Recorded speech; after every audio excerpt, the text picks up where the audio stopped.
वदनी कवल घेता नाम घ्या श्री हरीचे सहज भवन होते नाम घेता मुखाचे जीवन करे जीवित्वा अन्न हे पूर्ण ब्रह्म उदरवरण मोहे जाणिते यज्ञ कर्म जय जय रघुवीर समर्थ। मी सूर्यकांत नारायण आंदोळकर या इथे पांडुरंगाच्या उत्सवासाठी प्रसादासाठी मी दरवर्षी इथे आठवणीने येतो।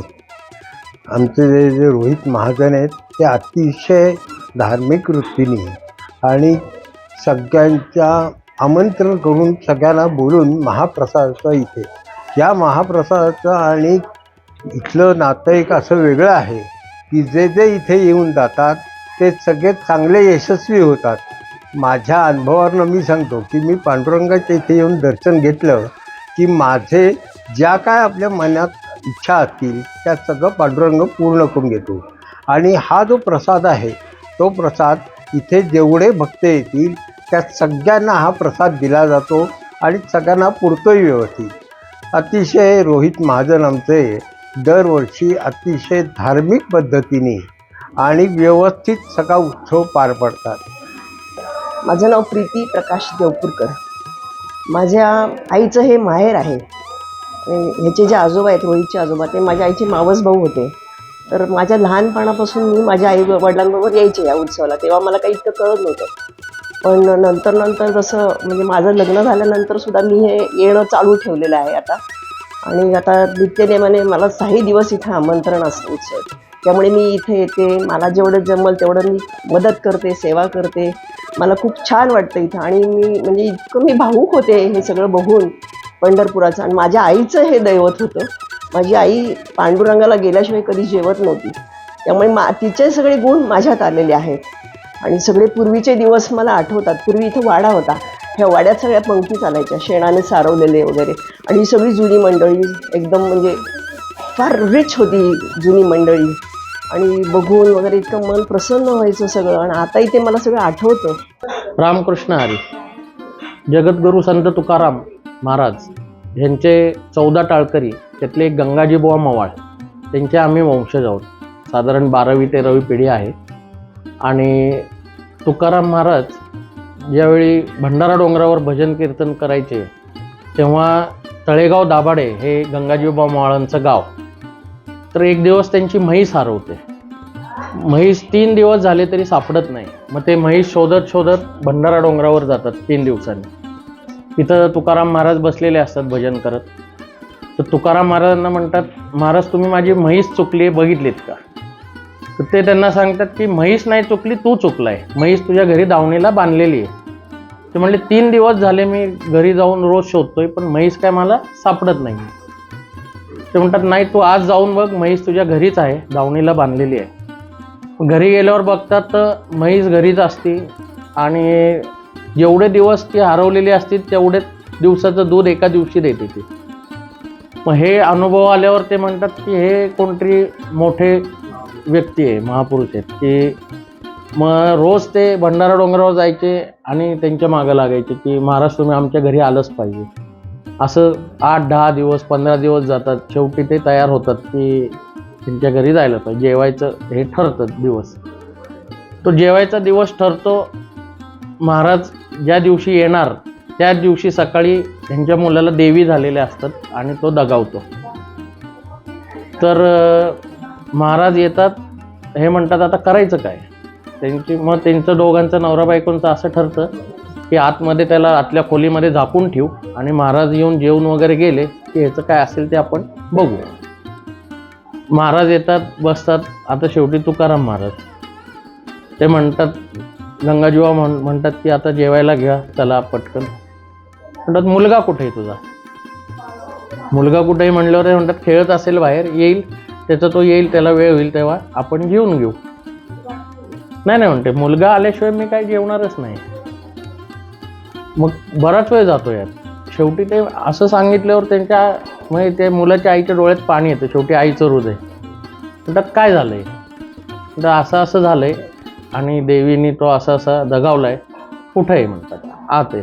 मग त्याला आणा म्हणतात माझ्यासमोर। आणल्यावर त्यांच्या समोर झोपवतात, त्याच्या अंगावर तीर्थ शिंपडून पाठीवरनं हात फिरवल्यावर तो उठून खेळायला लागतो. आणि त्या दिवशीपासून महाजन घराण्याला, मवाळ घराण्याला असे त्यांनी आशीर्वाद दिलाय की तुमच्या घरामध्ये इथून पुढं देवीने कधीच कोण दगावणार नाही. देवी झाल्या तरी सुद्धा तुमच्या घरात कोण दगावणार नाही. तर पूर्वीच्या काळी देवीची लस द्यायला डॉक्टर यायचे. जेवढी महाजनांची घरं आहेत तेवढी सोडून पुढं जायचे, पण महाजनांच्या घरात देवीची लस कधी कोणाला दिली नाही.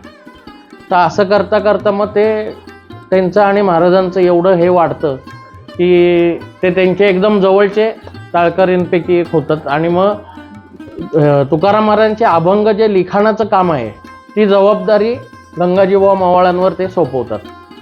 आणि मग तेव्हापासून ते त्यांचे जवळचे एकदम.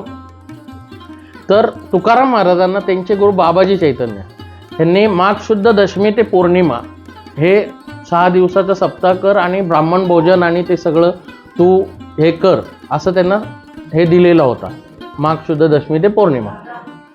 तर ते जेव्हा त्यांचा संपर्क होतो, ह्यांचं हे वाढतं, ते म्हणतात की अरे मी असा भजन कीर्तन करत फिरणारा आहे, तर ही माझी परंपरा तू पुढं चालू ठेवावी. तू सदनगरचा शेतकरी आहेस तर तू हे चालू ठेव असं माझी इच्छा आहे.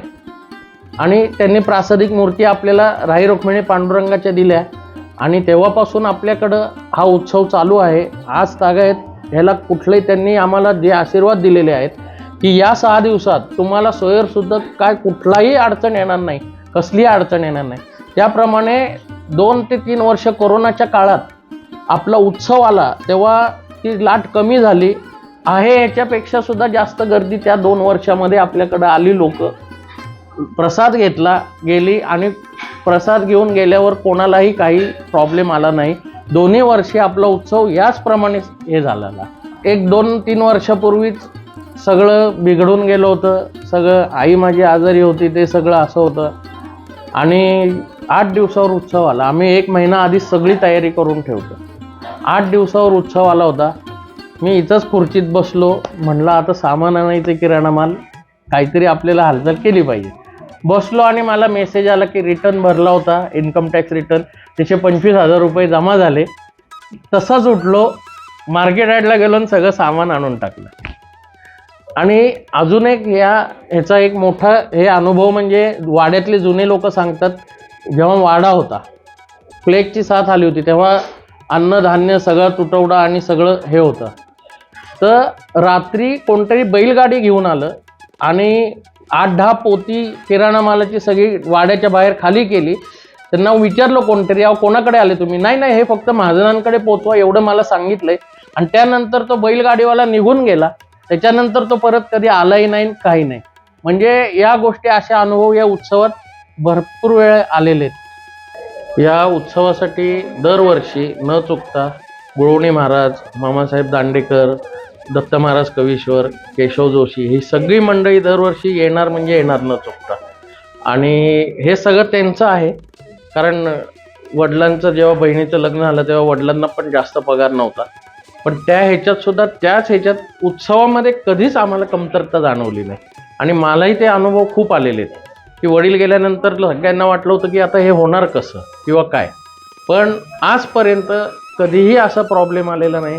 6 दिवसामध्ये आम्हाला त्यांनी खूप, म्हणजे त्यांच्यावरच सगळं आहे. आम्ही फक्त आमच्या हातून घडतंय नशीब आहे आमचं. पंढरीनाथ महाराज की जय.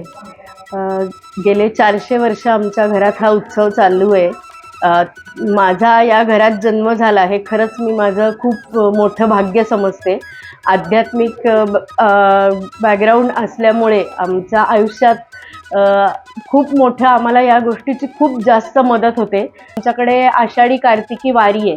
तर माझे बाबा पांडुरंग, म्हणजे माझी आजी आणि आजोबा 27 वर्ष माझ्या आजोबांनी पायी वारी केली आणि 40 वर्ष आजोबांनी केली आणि 27 वर्ष आजी आजोबांनी एकत्र पायी वारी केलेली आहे. माझे आजोबा मिलिटरी अकाउंट्समध्ये खूप मोठे ऑफिसर होते. इंग्रज सरकारकडे नोकरी करायचे ते. पण ह्या 6 दिवसामध्ये, म्हणजे आम्हाला जशी आमची आजी सांगत आली की इंग्रज सरकारचं म्हणजे आणि असं ह्या कार्यक्रमासाठी तुम्हाला 6-6 दिवस सुट्ट्या किंवा 10-10, 15-15 दिवस सुट्ट्या असं कधी कुणीच देत नव्हतं. पण ते नुसतं सांगायचे, परमिशन मागायचे नाहीत, ते रजा घेऊन म्हणजे यायचे आणि नंतर उत्सव झाल्यावर परत गेले की त्यांचं एवढंच असायचं की मी गेलो, मला घेतलं कामाला तर ठीक आहे, घरी जा म्हणले तर मी घरी येईन, पण मी माझा उत्सव काही सोडणार नाही. आमच्या अजून लहानपणापासूनचं एक माझी आठवण अशी आहे, आमच्या बाबांची प्रायव्हेट नोकरी होती. तर तेव्हा म्हणजे अगदी असा पगार वगैरे कमी होता, पण दरवर्षी बाबांचा बोनस आला की आमचा बोनस हा फक्त बँकेत जायचा. कशासाठी? तर तो उत्सवासाठी. त्या बोनसला हात लावायचा नाही, तो बोनस फक्त उत्सवाला. माझा काका मुंबईला असतो, चुलत भाऊ बाबांचा. दरवर्षीचे आमचे कपडे कायम तो आम्हाला आणायचा. मग आणि पूर्वी असं नव्हतं ना, फक्त वाढदिवस आणि दिवाळी एवढेच कपडे घ्यायचे. पण अजून आमच्या लक्षात राहतं, हा पैसे आले, जास्तीचे काही कुठले पैसे आले ना की बाबा म्हणायचे नाही हे आपल्याला उत्सवाला लागतील ना, आपण जरा ते बाजूला ठेवून घेऊ. स्वयंपाकाचं नियोजन म्हणजे आमचं असं असतं की आम्हाला खरंच सांगायचं तर माहीतच नसतं की आज किती माणसं येतील. तर दरवर्षी एखादा दिवस असा येतोच की आम्हाला सगळं परत करावं लागतं.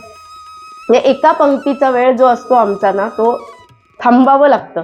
मग आम्ही सांगतो आणि लोकांना माहिती आहे काय होतं, माघ शुद्ध दशमी ते पौर्णिमा असे 6 दिवस उत्सव आहे, तुम्ही येऊन जा असं म्हटल्यावरती मला आज जमत नाही ना, मग मी उद्या येते.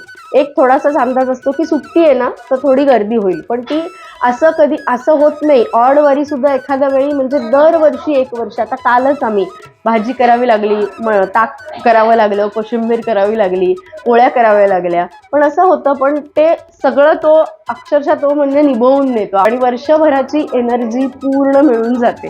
ते आपल्याला व्यवसायाची किंवा कुठलीही काही अनेक टेन्शन असतात, पण ती इथे 6 दिवस आलं ना की मग तुम्हाला बाकी काहीही हे होत नाही.